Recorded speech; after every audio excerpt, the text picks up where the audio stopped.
की आन की है। कुछ नशा तिरंगे की शान की है, कुछ नशा मातृभूमि की शान की है। हम लहराएंगे तिरंगा हर जगह, नशा ये हिंदुस्तान की आन की है, नशा ये हिंदुस्तान की शान की है।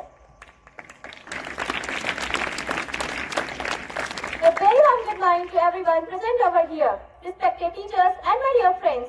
Myself Rajani Pratap from class 9. Today we are gathered here to celebrate our 77th Republic Day, which is observed every year on the 26th January. We proudly celebrate our Republic Day to remark the Constitution that came in effect in 1950. But our Constitution was adopted on 26 November 1949.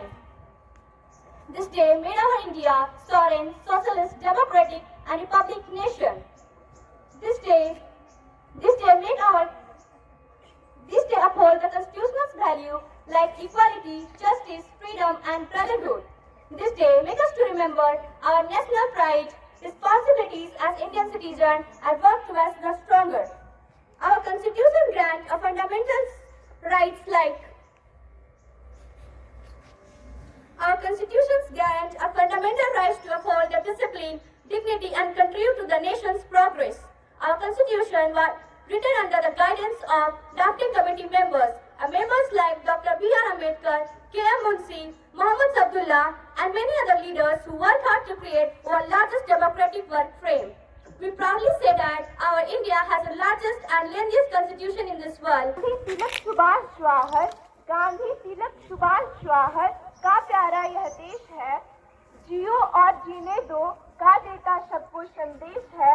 जैसे पत्नियां देश के प्रति अपने प्यार को दर्शाती हैं, जैसे पत्नियां देश के प्रति अपने प्यार को दर्शाती हैं, जो हर भारतीय के दिल में देशभक्ति की भावना जगाती है, देशभक्ति की भावना जगाती है। देश कहाँ जाएगा अगर जो संप्रदायवाद बढ़ता रहेगा, मिट छल दंभ द्वेष कलेश कहाँ जाएगा। लोग गणतंत्र को तमाशा मानने लगे तो आप ही बताइए कि देश कहाँ जाएगा, आप ही बताइए कि देश कहाँ जाएगा। पहले तो आजाद कोई हफ्ते पहले ही हो गए थे, तत्पश्चात भी हमारे देश के युवा सोशल मीडिया के गुलामी करने में लगे हुए हैं। आज आवश्यकता है हमारे विचारों की शुद्धता की, क्योंकि यह सत्य है कि जैसा युवा वैसा ही राष्ट्र। जब सोच शुद्ध होती है तभी कर्म महान होते हैं, और जब कर्म महान होते हैं तभी राष्ट्र महान होता है। युवाओं को चाहिए कि वो आलस्य और नकारात्मकता को त्याग कर परिश्रम, अनुशासन और आत्मविश्वास को अपनाए। आज मैं युवा पीढ़ी और उनके सही मार्ग के विषय में अपना विचार इन चंद पंक्तियों से करना चाहूंगा। कथानक व्याकरण समझे तो सुरभित छंद हो जाए, कथानक व्याकरण समझे तो सुरभित छंद हो जाए। हमारे देश में फिर से सुखद मकरंद हो जाए, हमारे देश में फिर से सुखद मकरंद हो जाए। मेरे ईश्वर मेरे दाता ये मैं मांगता तुझसे, युवा पीढ़ी संभल करके विवेकानंद हो जाए, युवा पीढ़ी संभल करके विवेकानंद हो जाए। हमारा संविधान तो हमारे राष्ट्र को एक धर्म निरपेक्ष राष्ट्र की दर्जा दी है, परंतु फिर भी हर दूसरे दिन गली चौराहों पर धर्म, मजहब और जाति के नाम पर हमारे ही भाई बहन लड़ते फिरते हैं। तब मन में ख्याल आता है कि यह देश, यह राष्ट्र, यह देश है किसका, यह देश, यह राष्ट्र है किसका। इस पर मैं 4 पंक्तियां पढ़ता हूं।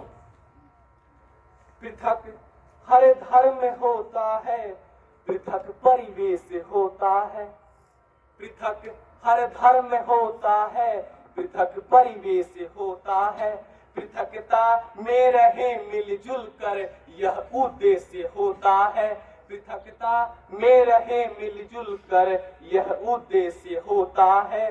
जहाँ रहते हो हिंदू और मुस्लिम, सिख, ईसाई, जो समझे देश को अपना उसी का देश होता है। जो समझे देश को अपना उसी का देश होता है।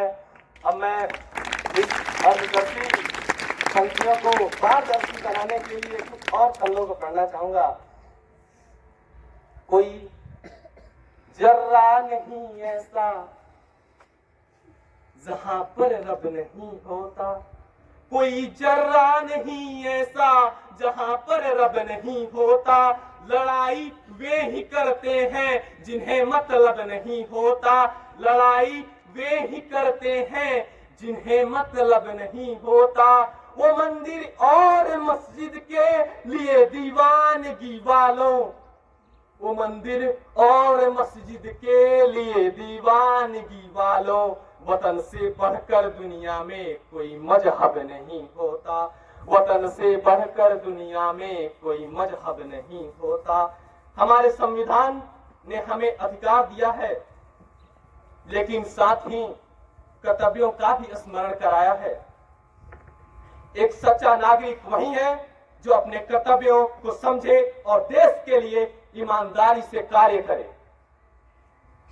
और उन्हीं कर्तव्यों में से एक है हमारे इस गौरवशाली तिरंगे का सम्मान करना और इसकी अवहेलना से हमें बचाना। क्योंकि इतिहास गवाह है, जब भी इस तिरंगे पर आंच आई है तो उन आंख दिखाने वालों की आंखें नोच ली गई हैं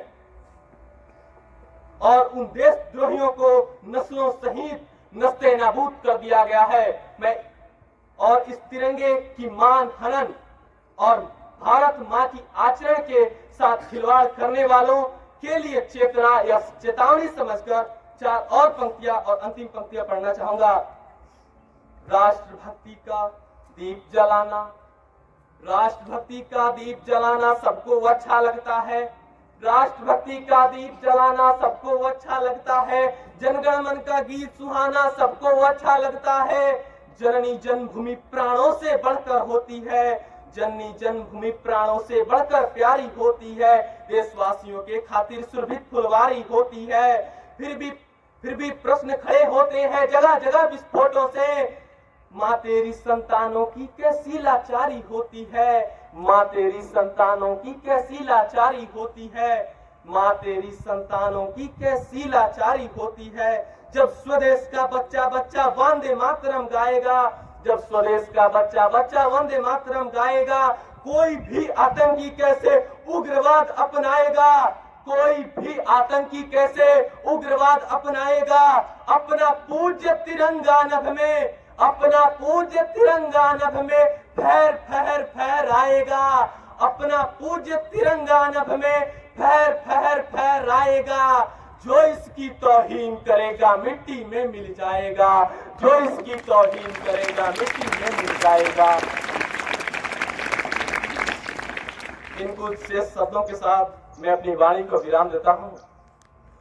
देशभक्ति केवल नारे लगाने में नहीं, बल्कि ईमानदारी से पढ़ने, सच्चाई से जीने और गलत के विरुद्ध खड़े होने से सिद्ध होती है। जय हिंद, जय भारत।